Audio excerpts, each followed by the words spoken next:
Bloomberg Audio Studios. Podcasts, radio, news.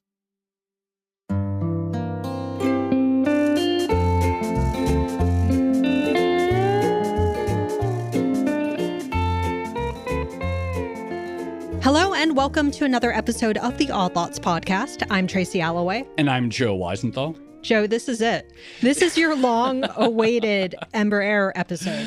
We're finally doing it. There are certain episodes we talk forever about doing that we never do. The Jones Act, the Dredge Act. Oh, no, we did do a Dredge Act episode. The Jones Act being the big one. The other one is we've never done it. The Dredge Act episode was like a shadow Jones Act episode. True, because it's probably said we've never done an Onion Futures episode. But at long last, we're going to be talking about Embraer. Yeah, and this is such an interesting company. I know we've brought it up a few times before, but the thing about it is when you think about aerospace and the layout of that particular industry, you usually think Boeing versus Airbus. And we've certainly talked recently about the competition between those two companies. They are the two biggest airplane manufacturers, aerospace manufacturers, but there's a third one. Comac. Not quite yet. There's a third one, and it is a lot smaller than Boeing and Airbus. But the fact that it exists at all is kind of phenomenal. I don't think a lot of people would have expected that the world's third biggest aircraft manufacturer is in Brazil. That's exactly right. Because for one thing, A, you never hear about them. B, generally speaking, there are not many Latin American successfully global advanced manufacturing companies, period. There are other big Latin American companies, obviously, but not in manufacturing. Most of them have to do with agriculture or commodity mining or exports. commodities. Yeah. So yes, it's a very unlikely story, the fact that this company exists at all. And it's not just that they exist, because the first time that they came up on the show, it was in the context of a conversation about the troubles of Boeing. They're really good. They're really respected in the industry. Very well regarded. Very well regarded. They make high quality products. They're in demand from carriers all over the world. And so it's not just that it exists. It's not just that it's from LATAM. At least in its niche, it's considered to be one of the best in the world. Absolutely. And so I think it's a worthwhile subject to explore. How did Embraer come into being? What is its product offering? And what is the appeal? You know, it's a global market. How has it managed to make inroads there? And what, if anything, it says about industrial policy and current efforts to develop technologically advanced industries?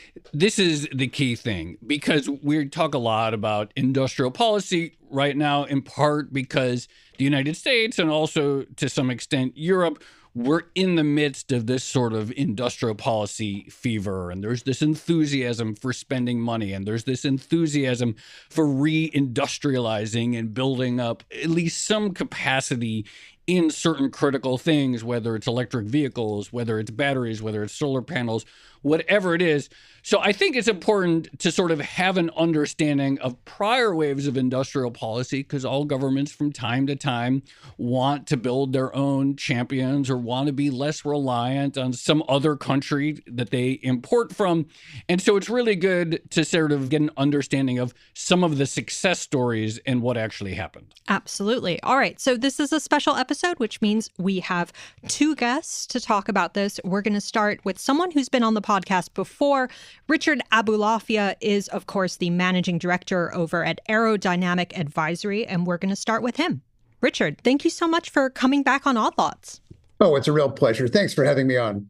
So when I think about the landscape of aerospace, I mostly think about Boeing and Airbus. But of course, there is a third, and it happens to be Embraer. Yes, that's right. The much smaller, but very, very impressive and, deeply influential company of Embraer. So what is this company? What do they make? And when you say impressive, what do you mean by that? Well, the fact that they were created and were able to deliver aircraft that the market wanted and have been, through multiple different incarnations over the years, a respected provider of aircraft to both airlines, business aviation customers, and even military customers. It's pretty remarkable when you think about it, given the very high barriers to entry in this business. So one thing I always hear when we start talking about Embraer and how did it manage to become the third biggest airplane producer in the world, a lot of people will bring up this idea of specialization or having some sort of niche in the market, some sort of focus. And for Embraer, it's the business jet, right? Like that's kind of what they're known for. A lot of people consider them the gold standard in smaller business or regional jets. How did that specialization come to be? Well, their real breakthrough was in scheduled air transport, first with turboprop regional aircraft, then with regional jet regional aircraft. After a couple of decades of doing that, they realized that the business aviation industry was actually quite ripe for them to enter. And indeed, the profit margins typically are higher in the business jet industry. What they did was basically a form of arbitrage. They recognized that the margins they'd enjoy in business aircraft would be higher than regional, but maybe perhaps a little bit lower than the traditional business jet companies like Cessna or Hawker Beechcraft or Bombardier. So therefore, if they were aggressive about pricing, their margins would go up, but they could still get into that business aviation market. And to this day, business aviation has been effectively constituted as the third leg of Embraer. The first original was sort of on the military side, then the big breakthrough scheduled air transports, and now also business aviation. So you mentioned smaller regional commercial planes. So just to be clear, they don't have like a big wide body like Boeing and Airbus do. They don't really have a big wide body at all, and they don't even have a proper narrow body, unfortunately. Oh. And the entire airline world would love them to develop a traditional mainline narrow body at this point. Matter of fact, I think they're crying out for it because Boeing is stumbling very badly as the second player. Airbus is doing great, but they've got backlogs that are 10 years long. So get in line and eventually you'll get your jet. People are crying for Embraer to do something bigger than the kind of large regional jets that they've been doing. The 190, 195 E2 series is kind of right on that border between a regional jet and mainline jet. But, it can't do, say, Transcon US or something that a 737 MAX or an A320neo can do routinely. But boy, would airlines love them to develop a new product that did that. How is it that a Brazilian company is in a position where the world's aviation market or airlines are crying out for it to develop a narrow body? Because in some respects, we have national aerospace companies in other places. So the last time we had you on the podcast, we talked about Comac for a little bit. In Russia, there's Tupolev, and I can't remember the other one. I think it starts with an S. But those haven't really broken out of their local markets in the way that Embraer has. How have they managed to do that? Well, you got to go back to I don't want to say those great old days because they weren't great, but everyone thought, gee, we should carve a factory in the jungle and build our own cars, aircraft, computers, whatever else. And so many people tried that. There were some truly spectacular failures. In Latin America, you had FMA in Argentina, Embraer in Chile. In Indonesia, you had IPTN. Lots of people had that idea. The Japanese tried it, lots of people.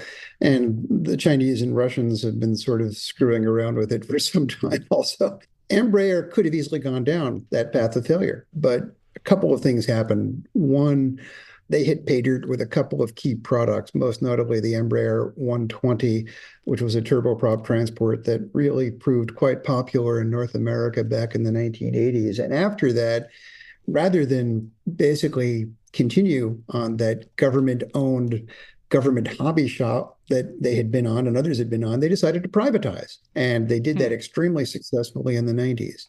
And then on top of that, they continued that engineering-driven culture. They had a lot of their people who came from a school that they and the government kind of co-owned that basically proved a terrific farm for engineers and executives going into the aerospace business, ITA, I believe.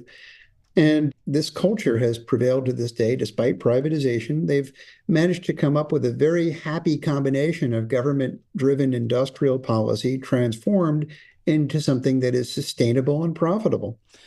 I'm going to ask a really big zoom out question because I realize I'm very ignorant of this and I like, oh, there's a big plane that's a wide body and then there's a less big plane and I call it a narrow body, but maybe it's not technically a narrow body. I realize I actually don't know any of this. Perhaps there are some listeners who are the same. Can you talk about actually just define some of the key segments of the commercial aviation business broadly? And then with Embraer and the markets they compete in, what do we talk about in terms of market share? Yeah. First of all, commercial jet transport. That, of course, is just airline travel. And that has three flavors. One is a wide body, which is typically for intercontinental, international routes. And it's very simple. You get on board and there are 2 aisles rather than one. Right. Only Airbus and Boeing do those. China would like to get into that. The only country in the world outside the US that ever did its own was the old Soviet Union. Europe only did it by pooling their resources and creating Airbus.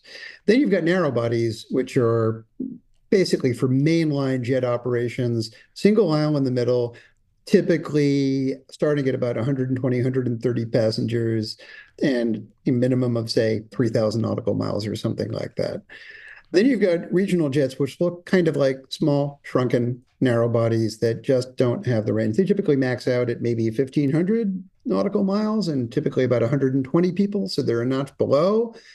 And Embraer has produced either the very smallest narrow bodies or the very biggest regional jets you can possibly find or create. And they've done incredibly well with them. Like, wow, that's a really quality product.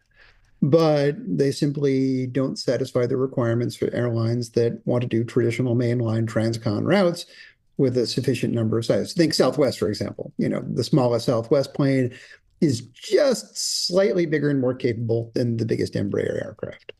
In terms of military, you know, they were originally created effectively as, to put it gently, a kind of a hobby shop for the fascist junta in Brazil circa, 60, 70 years ago. So they did basic military self-sufficiency sort of stuff, but they've evolved and it produced some pretty impressive aircraft. And right now they're co-producing Gripen fighter jets designed by Saab for the Brazilian Air Force.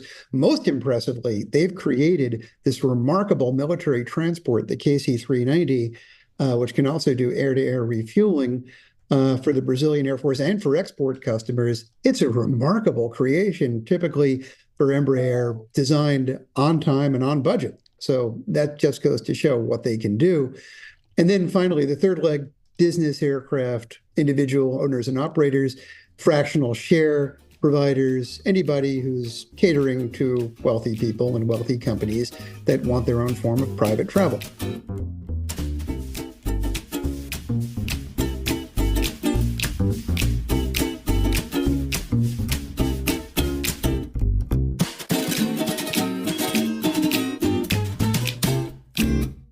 Joe, I always like looking at the regional jets because you get some weird ones and you get some weird branding choices too. So I remember I was on, I guess it must have been like Austrian Airlines, and it was a Dash 8 from de Havilland. So a little turboprop.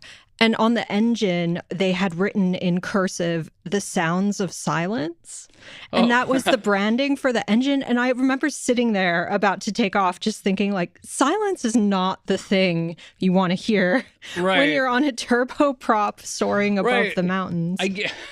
Yeah, a little macabre, maybe a little. Yeah, there's also there's a kind of weird Bombardier. I don't even know if this would count as a regional jet because I think it's for military use, but it has like this really weird nose. If you look it up, it's like the Bombardier CRJ series and others have converted to various military uses. What's interesting is that Bombardier was originally the third biggest airframer, and they kind of mostly died. They're now the world's only pure play, publicly traded business jet prime. Everything else has been sold off after they kind of bet the company on something that cost way too much.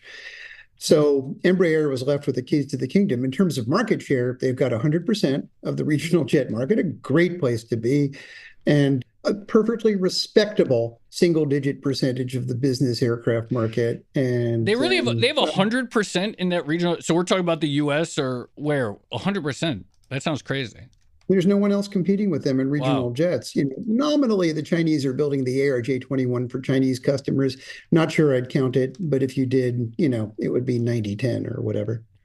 That's crazy. So I remember, you just jogged my memory, Richard, but when I was covering airlines in like circa 2008, I remember writing Bombardier headlines all the time. And then they just kind of like, disappeared. There was something in like 2015. I remember when I just joined Bloomberg and there was a bunch of stuff. What happened with them? Because I remember like a bunch of headlines about were they going to be saved or bought or bailed out or something. Yeah, that's right. And basically, they decided to make that leap into narrow bodies. They developed or tried to develop something called the C series, which was exactly in that low end Airbus and Boeing class. And they bit off more than they could chew. They counted on the Canadian government and the Quebec government, provincial government bailing them out, which to a certain extent worked. But boy, they just kept needing money. And it became a giant money pit. And eventually they had to pay Airbus to take this jet off their hands so they could say, oh, please let us at least, salvage something from this terrible experience. And now it's known as the Airbus A220. It's a good jet. But Bombardier was forced to sell off everything, including its regional jet division, which the Japanese bought to no purpose or end.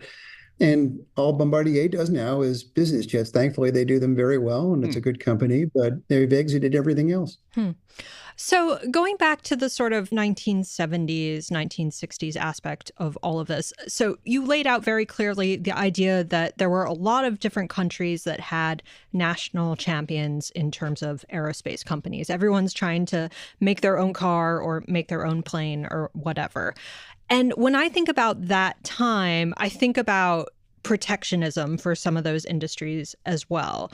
And so I guess the thing I'm wondering is, how did a company like Embraer get a foothold in the US? Was there some sort of like deregulation or liberalization of the market that allowed it to get in there? Yeah, this is absolutely a key thing to explore. And it's something unique to the aircraft industry that you can't really do autarky. A lot of the theories of Latin American and other emerging country developments revolved around autarky. Our own cement, our own whatever.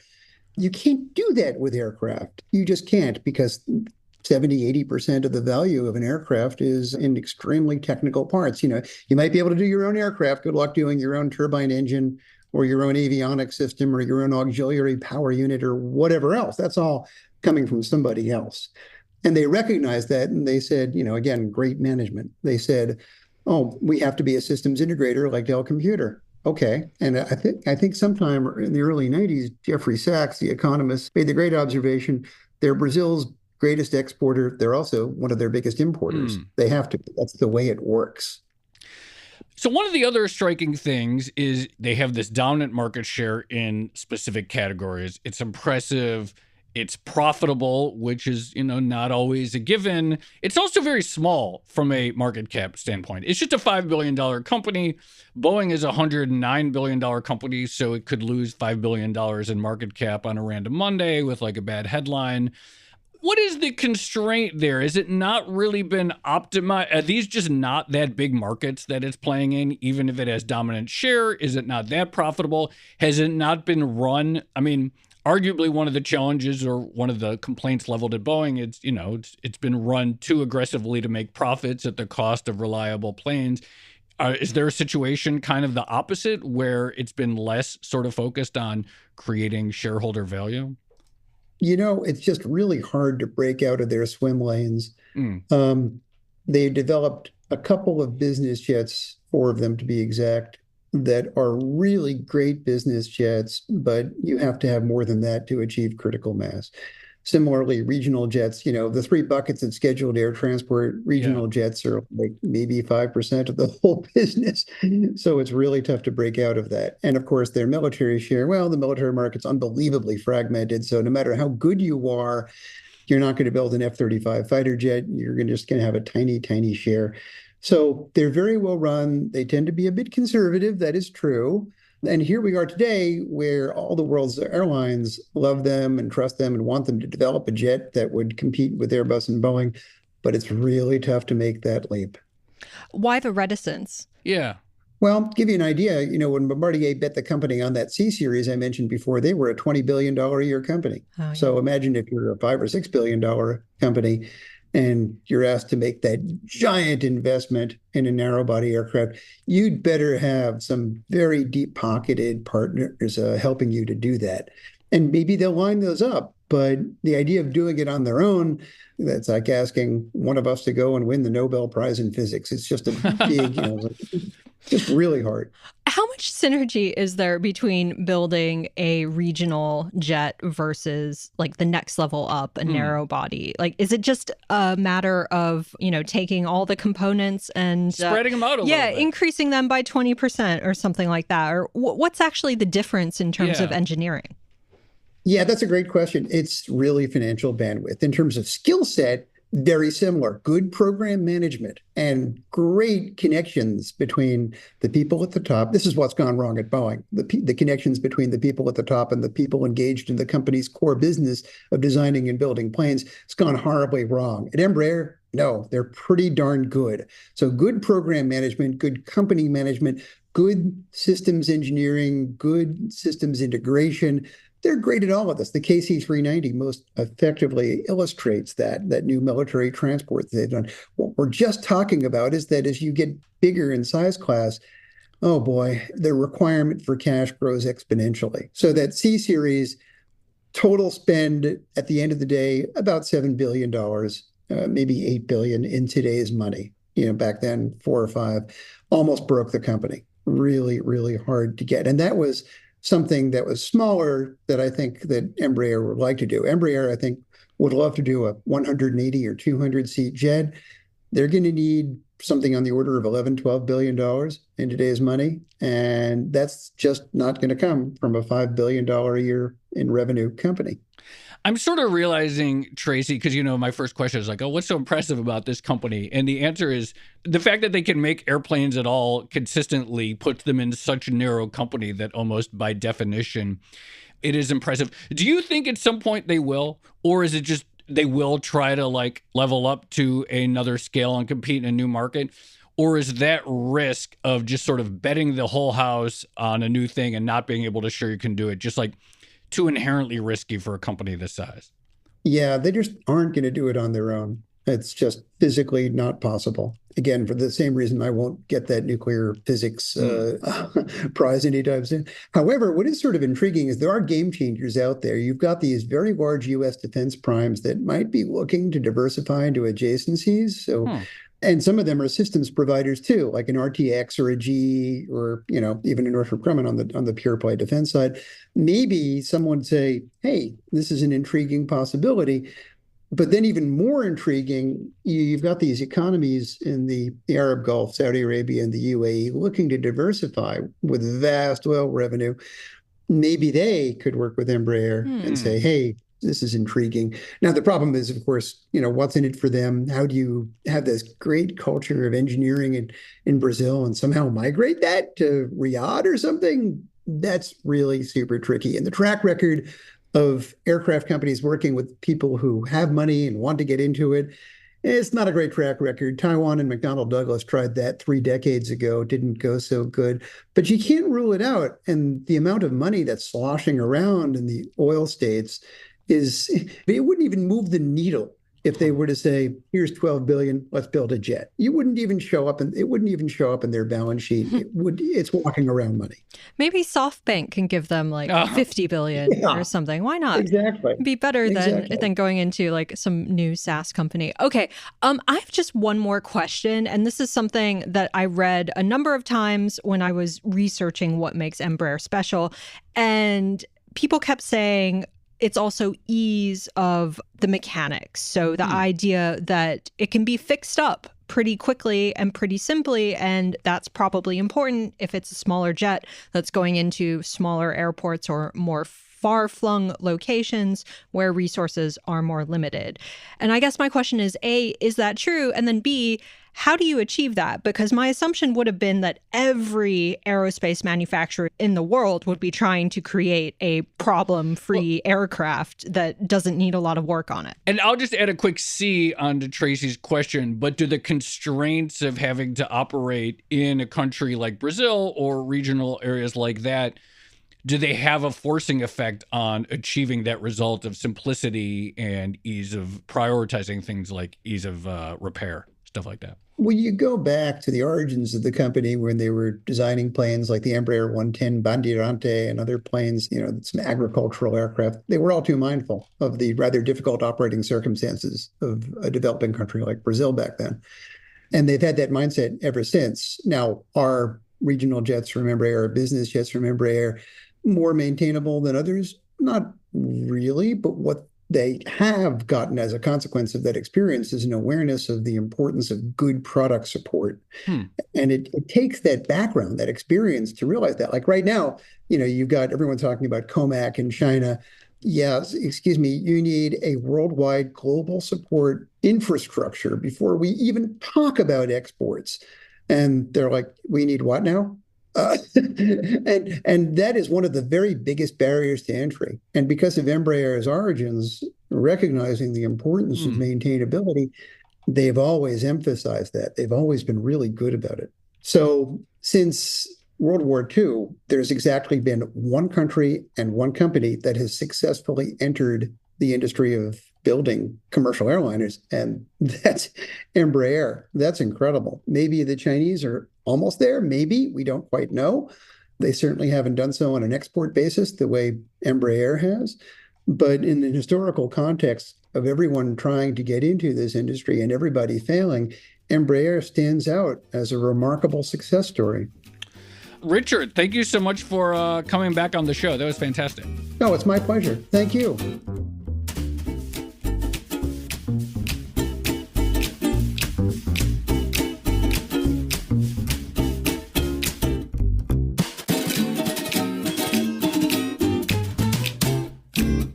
That was our conversation with Richard Aboulafia about the extraordinary success of Embraer. But we want to understand more about where this company came from and the sort of political and economic environment in Brazil out from which it emerged. So we're going to be speaking with Juan David Rojas. He is a columnist on LATAM issues at Compact Magazine, as well as a contributor to American Affairs. So Juan, thank you so much for coming on the podcast. Thanks for having me on. I'm a big fan of the show. Thank you so much. So we had the conversation with Richard. We sort of got a rough outline of the history of Embraer. It was founded in Brazil in 1969. What was going on in Brazil economically or politically, and maybe perhaps even across LATAM, such that the country felt it necessary to have some sort of homegrown aviation company? So between the 1930s and the 1980s or so in Brazil and across most of Latin America, but in Brazil, starting with the government of Getúlio Vargas, you had consecutive administrations from across the ideological spectrum, both democratic and authoritarian. Vargas is actually a great figure to look into there, but they promoted what were called ISI policies, import, substitution, industrialization. And in a nutshell, what that means is they used protectionist measures, tariff subsidies, the like, to both block the import of industrial goods and foster the development of those same products domestically. And this is actually what we've seen Brazil do just weeks ago, along with a number of other countries, Mexico, the EU, US, raising tariffs against Chinese EVs and solar panels. So the idea is that, we want to develop our own EV industry. We can't compete with China as such right now. We don't want to import their goods. Now, in Latin America, ISI policies get a bit of a bad rap with some good reason, but they really shouldn't. Why? Today in Brazil, of its 20 largest companies, half either were now or at one point were state-owned. These are, Petrobras, Vale, CSN, Eletrobras, and of course, Embraer. In each of these cases, it took decades and loads of failures before any of these companies became profitable. That's just industrial policy 101. Depending on the industry in question, there's learning curves where failure necessarily contributes to long-term success. And what's sad is that around the time that Embraer was created, right in the middle of the ISI period, Brazil was something of an industrial powerhouse in the region, specifically in auto manufacturing. Again, a lot of these companies weren't necessarily profitable, and there were ambiguous failures, such as in like nuclear power and computers in Brazil, for example. But they were high-value sectors that contributed to huge gains, both in productivity and GDP growth. For perspective, average GDP growth in Brazil during the ISI period was around 5% a year. And since the 80s, 90s, it's been around 2%, with productivity being stagnant.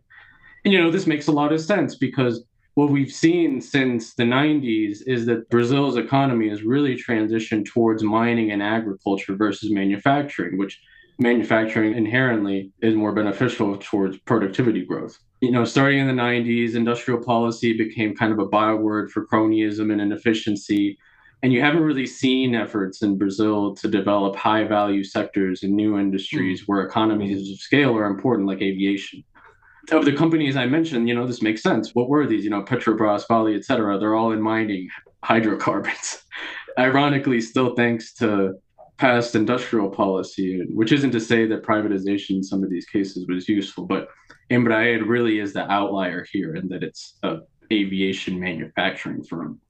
So can I ask you to dive a little bit more into the political atmosphere when Embraer was created? Because my understanding is that, okay, it had some roots in the 1940s and the 1950s, but it wasn't until 1969, as Joe mentioned, that it was really crystallized into a company. And of course, Brazil in 1969 was undergoing a lot of political change. And sometimes when people talk about industrial policy, there is an implication or a connotation that in order to have very fast industrial development, sometimes you need a command economy or a dictatorship of some sort. And that was sort of, my understanding is that was kind of the background in 1969. Yeah, that's exactly right. It's a really interesting point. It was a 20-year military dictatorship in Brazil, took power in 1964, left power in 1985. They actually created Embraer because in the decades up to that point, the past governments tried to promote aviation solely in the private sector, and it didn't really work. Actually, interestingly, from the beginning, Embraer was a mixed private-public enterprise with the government holding only a 51% stake. And Brazil's military dictatorship was also interesting in that, unlike Pinochet's dictatorship or the last military dictatorship in Argentina, they had more of a developmentalist bent, whereas the ideas of the Chicago Boys were more prominent in Argentina during the 70s and 80s, and Chile as well. But importantly, with Embraer and aviation in Brazil, there was a concerted and consistent effort over decades to really develop the company in aviation. Richard mentioned the CTA, and I want to say a little bit on that. They did this right, in that they laid the groundwork through the CTA and R&D. What's the CTA? In the translation, it's like Technical Aerospace Center, and it was modeled after. Yeah, they was modeled after MIT. They actually brought in MIT professor Richard Smith, and they developed all of these research institutes that would focus on developing different designs for different planes and the like. It actually produced one of Embraer's founders and longtime CEO, Zidi Silva. And this is a guy I want to mention because he's just incredible. He was both a pilot and an aerospace engineer. He actually worked on the prototype for the Bandeirantes, which was Embraer's flagship program since its inception. Actually, funny story, he left after like 86 and then came back once the company was privatized. But he was flying a Xingu, which was actually a jet that unfortunately failed. But he was on his way back from Brasilia with President Sarney to São José dos Campos. And he reportedly was one of the first people to see Brazil's 1986 UFO incident. There were like 20 like flashing lights all around São José dos Campos, and it's famous in like UFO lore, but it's just kind of funny. He was one of the first people to see it. I never heard the 1986 Brazilian UFO incident, May 1980s, series of radar and visual contacts. This is going to establish a new precedent of all Odd Lots guests must come prepared with one piece of UFO lore. Yes. Wow, that's crazy. Yeah, it really happened, huh? Okay, I'm a believer. Yeah. Just to stay on the politics, the military dictatorships are not that uncommon from time to time around the world, particularly not that uncommon at various times in the 20th century in Latin America. But I hadn't really thought about that you do get sort of different flavors of them from an ideological perspective. So it's interesting, as you say, Chile sort of famously bringing in people to give advice from the University of Chicago, somewhat infamously, I suppose. But it's interesting, as you said, your point, maybe you can expand on that. that the Brazilian one had a very different attitude towards domestic economic development. Yeah, I'll step back a sec. If we think about all the countries in Latin America where a company like Embraer would really succeed, it makes a lot of sense that Brazil would be it. It's a massive country with multiple major cities far apart, making aviation critical for both national security and commercial purposes. On the latter, that benefits from economies of scale, given that Brazil has a large domestic market. There's a lot of moving parts here, but really the intermingling, and you could say this about a lot of other similar companies around the world, the intermingling between the military and commercial divisions of the company, particularly in Embraer's case where exports became prominent, was critical. You think about it, you need the military as a source of stable demand, given that business cycles in aviation can be really volatile and revenue tends to be limited, especially in a country like Brazil.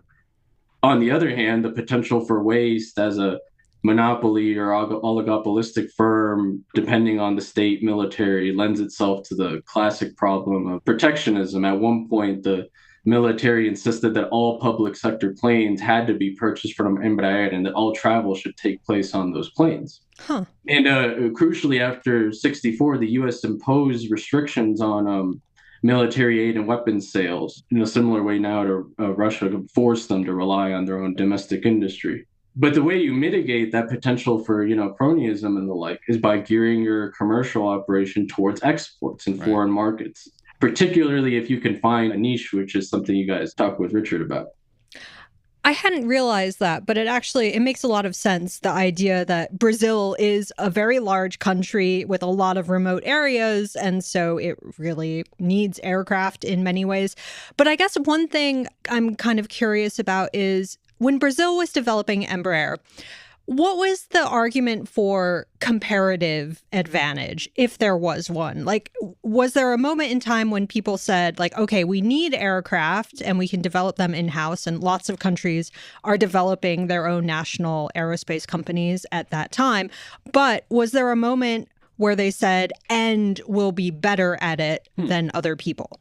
That's a really interesting question. And it goes back to that point on finding the correct niche. It's important to keep in mind that Embraer came onto the scene very late in the history of aviation. At this point, Argentina's FMA, for example, was way ahead of Embraer, to say nothing of peers in developed countries. Very astutely, the leadership of the company looked at the global landscape and said, you know what? There's no way we can compete with what's coming out of Europe and the US. Is there a place where we can specialize? And so, lo and behold, by the early 70s, they produced the Ipanema and Chavanchi. The first one was a small agricultural spray plane, and the second, a small jet fighter that was designed by one of the CTA's research institutes. Then in 1973, they unveiled the Bandeirantes, a 19-seat turboprop plane with around 500 models sold, mostly to the Brazilian military. And almost immediately after this, the firm made the strategic decision of orienting itself towards exports and engaging with partnerships with foreign peers. When you talk about like developmentalism in Latin America, you often see the region compared to the Asian tigers, where the explanation will be that ISI policies worked in, like Taiwan, South Korea, et cetera, because they geared their industries towards exports rather than just the internal market, which was more prominent in most Latin American countries and with most firms. So you mentioned that by the time Embraer came into existence, Argentina already had an aviation company, FMA, which I'm just looking at Wikipedia right now, apparently was founded in 1927, which seems hard, right around the time, actually. So what happened? Can you maybe give us the short compare and contrast version of why regional carriers in the U.S. are not flying on little planes made by FMA? There's a lot more history to Embraer. Sure. Embraer went through a lot and saw a number of failures. But, you compare it to FMA and it's just night and day. Why? And it's sad because the FMA had that advantage. They started so many decades earlier. And this is to give you an idea. It was first created, I think in 27 by secret decree. And as a result, if you can believe this, there are no audits or financial records from the Argentine government. And another factor that's important too is the fact that Brazil, they had this 20-year military dictatorship, but comparatively, there was a lot more stability. That military dictatorship lasted a lot longer, and there was continuity between these dictatorial and democratic governments. In Argentina, during the 20th century, there were I think something like 30 something coups.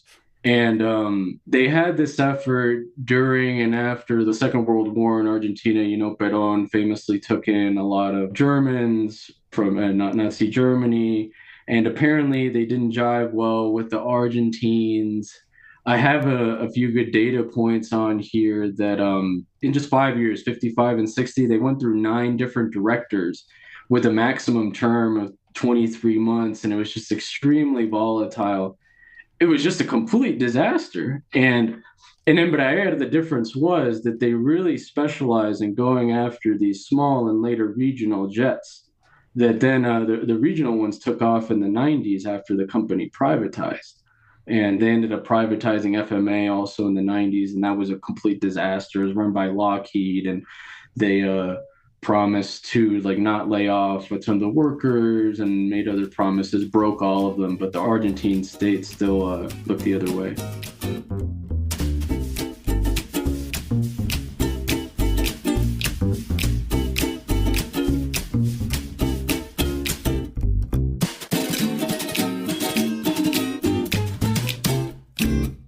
Going back to Embraer, can you talk to us about, I guess, its role in the overall Brazilian economy? Because this is something I was thinking about. We did that episode with Ricardo Hausman where he was talking about that episode is very much in the background of my mind this whole time. Yeah, exactly. I listened to that one. That was really good. And he was talking about, this idea that once a country develops one industry, it sort of leads to other industries where there are synergies or where that technological knowledge can be built upon.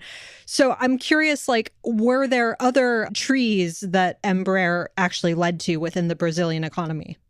The military industrial sector had a number of different firms, and actually one that comes to mind right now, unfortunately, because it runs the risk of being acquired by a foreign company, Avibras, which specialized in making a number of military hardware. And the CTA, it was based out of São José dos Campos in the state of Sao Paulo. It's kind of known as Brazil's Silicon Valley. And that actually turned into this huge industrial hub. I believe Lula actually worked out of there when he was a union leader for Brazil's metallurgy union. Embraer is a pretty small company. It's worth only about, $5 billion. Yeah. And unfortunately, what we saw after the 90s is that a lot of Brazil's industry in manufacturing really collapsed because of the fact that they liberalized trade and privatized a lot of these companies. Some of them did better, like Petrobras and Vale, for instance. But a lot of the indigenous auto manufacturing firms basically collapsed overnight, unfortunately. So this touches on a couple of things and what I was going to ask next. But in your view, the whole reason we're interested in Embraer in the first place is because two things, right? The first is it's really hard to make a plane, period. And we see that in the U.S., and we see that in China, and I guess Europe seems to be doing fine with making planes at Airbus. But objectively speaking, building a reliable commercial plane is really difficult. So that's very unlikely. And then B, there are just not many advanced manufacturing success stories in Latin America, period, which sort of touches on the question that Tracy just asked about. So part of the question here is what happened such that A, how is there this one company that managed to overcome two very unlikely things happening? And B, is it just a matter of premature liberalization in your view? Or what are the factors that cause that there aren't more Embraers? Why isn't there a Brazilian BYD or whatever it is? As far as why Embraer succeeded, a lot of it is luck. A lot of it is just smart investments, really good competence, and cultivating talent for this company. But as far as why there isn't a Brazilian BYD, there's this automaker in Brazil, Gurgel. Its president was known as the Brazilian Henry Ford. To be honest, most of the cars that this company made weren't great, but a lot of them had potential. They were actually making EVs during the 70s and 80s. They were these small little cars, and the Jeeps that they made were pretty good. Unfortunately, after they removed tariffs and allowed competition with imports in the 90s, the company went bankrupt in 1996. And we talk about premature liberalization.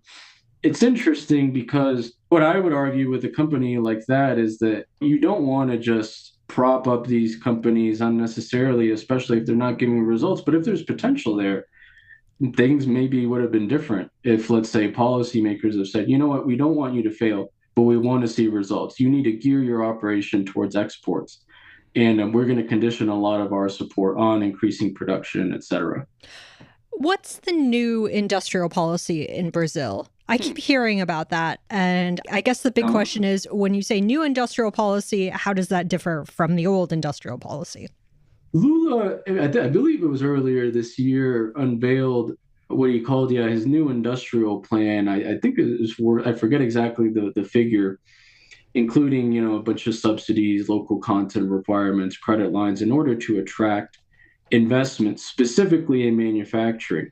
And actually, the results so far are pretty good. Stellantis, BYD, Great Wall Motors, a number of key firms have opened up plants in Brazil. And the idea is to be able to benefit from that technology transfer. And it's one thing just if foreign multinationals are opening up plants in your country. Another is that you can really actually learn from them and then create your own firms. There's been plants in Mexico for a long time, U.S. automaker plants, but Mexico does not have, as far as I know, a rising domestic auto industry of its own. What are the barriers? Why is it that in some cases, it's in theory, that works? You have some foreign automakers like Ford set up a plant, and then there's know-how, and then there's domestic building, and then there's rising the value chain. And then sometimes you're still just basically capturing only a modest share of value as a place for end finishing, and it doesn't spread out. Mexico is really today one of the few countries in Latin America that has a really robust manufacturing sector. But as you stated, it's all really just assembly. They just import inputs from abroad, assemble these finished goods, and send them to the US.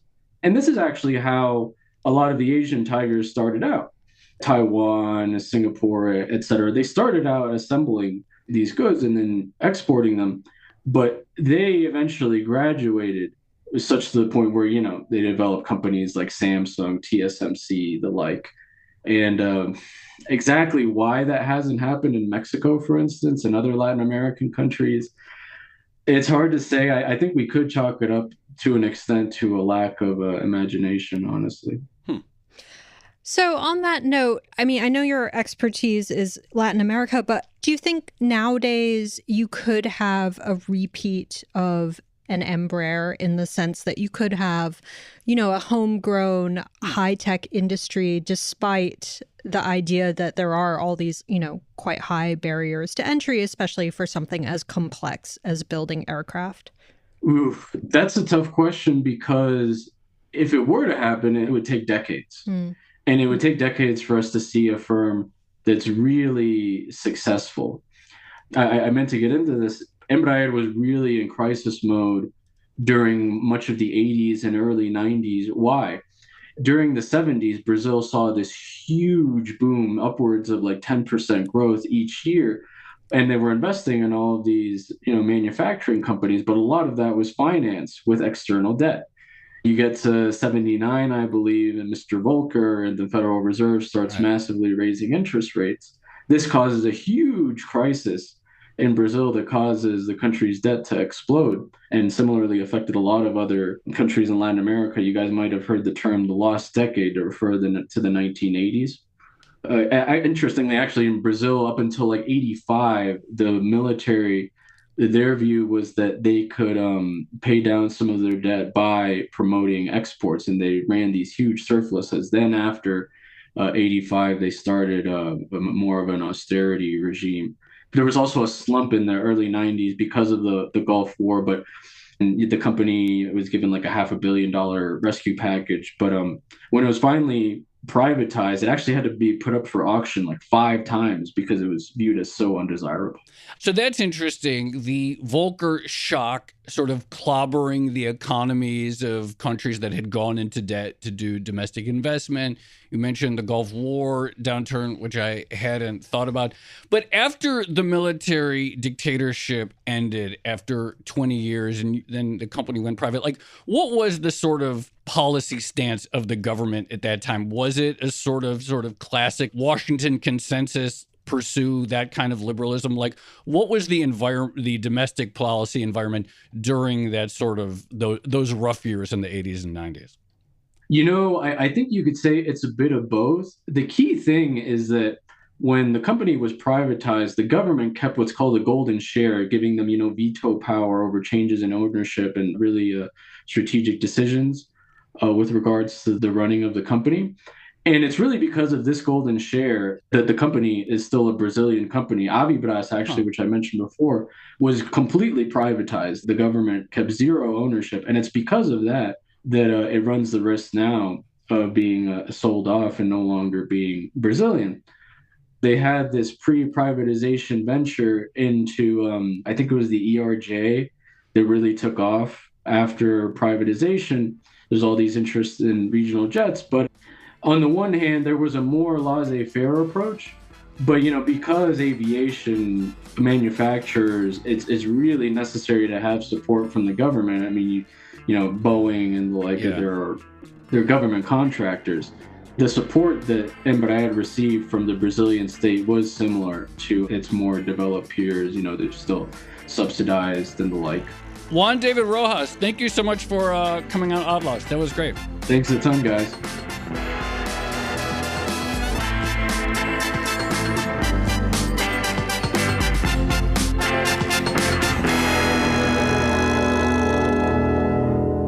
Tracy, I'm really glad we finally did an Embraer episode. I think my big takeaway is it's really hard to make an airplane, and you also just need a lot of luck. Yeah, it's funny you say that. I was about to say the exact same thing. Like, there's a tendency to think like, oh, they must have done all the right things, or there's some sort of like insight that you can pull out of this one specific example. But it seems in some respects like, yeah, they got lucky. They made some good decisions. They had some good management. I guess the one thing that they did was identify that niche, right? And the other thing I was thinking about is actually Juan hit upon it really well in that second part where he was talking about how the geography of Brazil kind of lent itself to the need for aircraft. And I guess within that, you would want lots of regional or smaller jets because you're going to more remote locations and probably not, big metropolitan centers all the time. And so in some respects, it kind of lent itself to that regional jet or business jet idea. Totally. And it dovetails with the point Richard made too, that one of the preconditions for establishing any sort of aviation company at scale is that really excellent customer support or customer service network. And so you think like, well, one reason why Brazil and not any other country in Latin America is just by luck, I guess, the sheer size and the sheer necessity of having to build out all that stuff at scale just to even serve the domestic market. Absolutely. The other thing that I think is interesting is that idea of like synergistic economic development. And I guess we shouldn't make this a 3-parter, but maybe we need to get Houseman on to explain why Embraer didn't like lead to a bunch of other synergistic businesses in Brazil. Right. You'd think it would because, there's like, are there certain component manufacturers that could then sell into others? Exactly right. All these different things or engines that go into a jet that can be modified for engines for something else. Well, also, if you're doing it for nationalistic reasons, at least initially, you would think that security would be a factor here, that you wouldn't necessarily want to rely on imports for some of those like vital components. And yet that seems to be the case here. So I don't know. Yeah, no, I don't know. It's a very interesting story.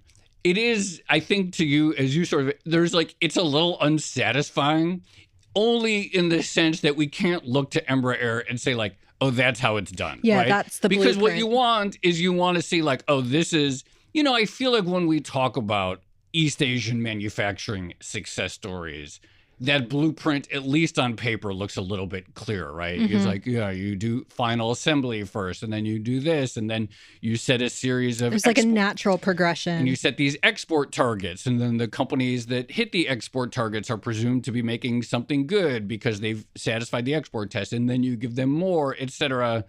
But at least in Embraer's situation, there aren't enough other examples of such a thing, although obviously the export discipline was part of it, where you could say, okay, now let's repeat this over and over again. Yeah. But still very fascinating. Absolutely. I'm glad we did it. I am glad that we finally... I still have questions, so maybe this will become like a multi-part series. It also, I mean, it is, the Houseman episode just sort of looms in my mind during the whole conversation, because it's like, oh yeah, you did it once, why can't you do more? Or why can't Mexico then do more given the long-standing existence of final assembly plants? I don't know. I guess if it were easy, every country would be rich by now. You know what we should do, Joe? Yeah. Every time we talk about that Ricardo Houseman episode, I get that vision of like monkeys leaping from tree to tree. We should write a children's song about economic development monkeys and industrial policy or something. I'm seeing a children's book. Oh, a children's book. Oh, I like that. Okay.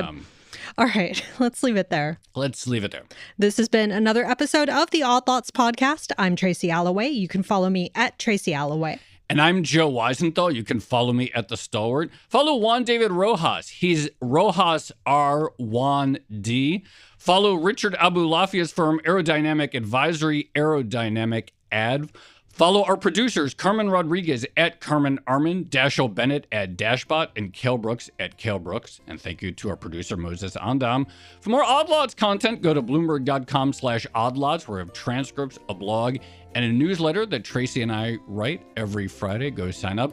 And if you like to talk about all of these topics with fellow listeners, you can check out our Discord, discord.gg/oddlots. And if you enjoy Odd Lots, if you like it when we do corporate case studies like Embraer, then please leave us a positive review on your favorite podcast platform. And remember, if you are a Bloomberg subscriber, you can listen to all of our episodes absolutely ad-free. All you need to do is connect your Bloomberg account with Apple Podcasts. In order to do that, just find the Bloomberg channel on the platform and then follow the instructions there. Thanks for listening.